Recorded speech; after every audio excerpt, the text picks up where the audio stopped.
शिव पुराण श्री रुद्र संहिता तृतीय खंड अध्याय 31वां सप्त ऋषियों का आगमन और हिमालय को समझाना। ब्रह्मा जी बोले, ब्राह्मण के रूप में पधारे स्वयं भगवान शिव की बातों का देवी मैना पर बहुत प्रभाव पड़ा और वे बहुत दुखी हो गई।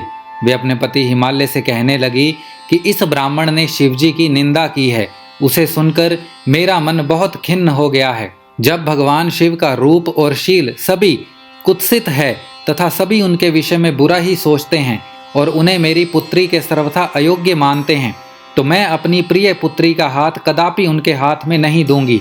मुझे अपनी पुत्री अपने प्राणों से अधिक प्रिय है। यदि आपने मेरी बात नहीं मानी तो मैं इसी समय विष खा लूंगी और अपने प्राण त्याग दूंगी। साथ ही अपनी बेटी पार्वती को लेकर इस घर से चली जाऊंगी।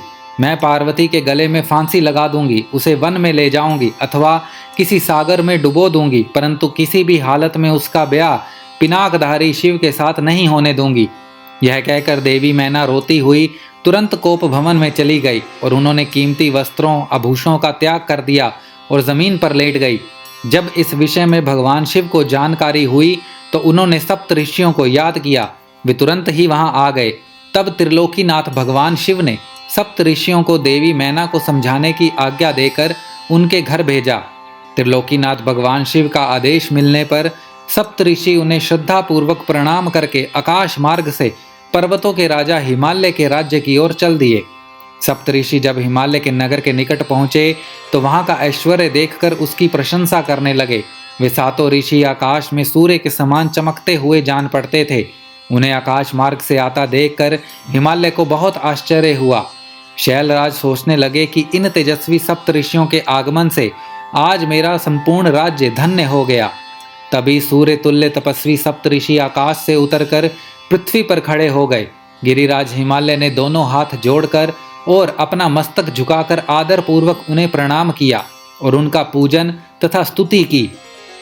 तत्पश्चात गिरिराज हिमालय ने कहा कि आज मेरा घर आपके चरणों की रज पाकर पवित्र हो गया है। मेरा जीवन आपके दर्शनों से धन्य हो गया है। फिर आदर पूर्वक हिमालय ने सप्त ऋषियों को आसनों पर बैठाया। हिमालय बोले, आज मेरा जीवन सफल हो गया है। आज मेरा सम्मान इस संसार में बहुत बढ़ गया है। जिस प्रकार अनेक तीर्थों के दर्शन को पुण्य कमाने का स्रोत माना जाता है, उसी प्रकार आज मैं भी पवित्र तीर्थों के समान वंदनीय हो गया हूँ। हे ऋषिगणों, आप साक्षात भगवान विष्णु के समान हैं। आपने हम दीनों के घरों की शोभा बढ़ा दी है। आज मैं स्वयं को संसार का सबसे महत्वपूर्ण व्यक्ति मान रहा हूँ। यद्यपि मैं एक तुच्छ अदना सा मनुष्य हूँ, फिर भी मेरे योग्य कोई सेवा हो तो मुझे अवश्य बताएं। आपका कार्य करके मुझे हार्दिक प्रसन्नता होगी। सप्त ऋषि कहने लगे, हे शैलराज, भगवान शिव इस संपूर्ण जगत के पिता हैं।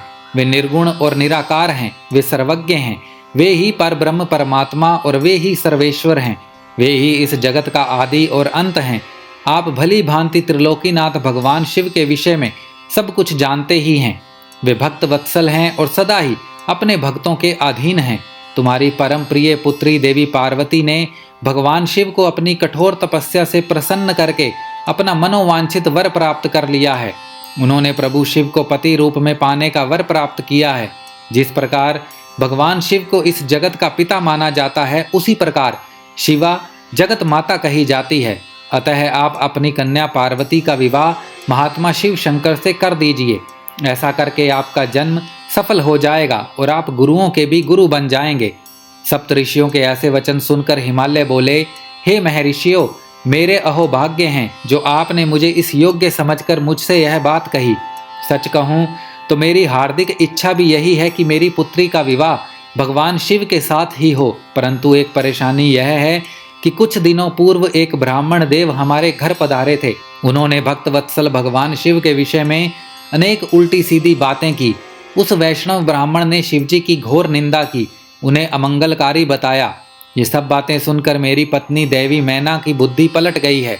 उसका समस्त ज्ञान भ्रष्ट हो गया है।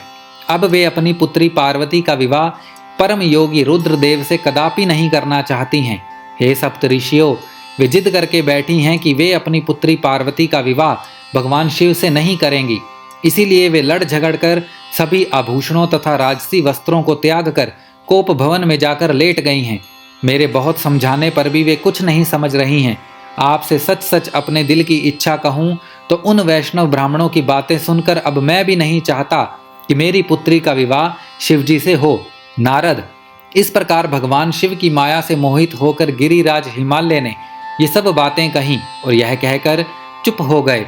तब सप्त ऋषियों ने कोप भवन में लेटी हुई देवी मैना को समझाने के लिए देवी अरुंधति को भेजा।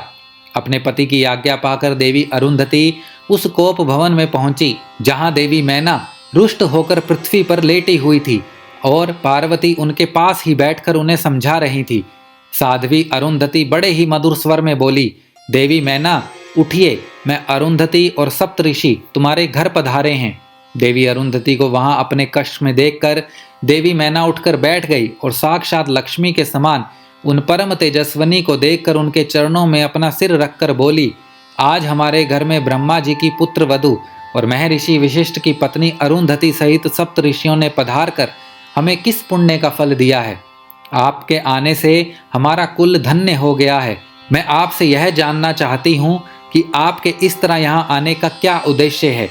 देवी मैना के ऐसा कहने पर देवी अरुंधति मुस्कुराई और उन्हें समझाकर कोप भवन से बाहर उस स्थान पर ले गई जहाँ सप्त ऋषियों सहित गिरिराज हिमालय बैठे हुए थे। तब देवी मैना को वहां आया देखकर श्रेष्ठ और परम ज्ञानी सप्तऋषि भगवान शिव को मन में स्मरण कर समझाने लगे।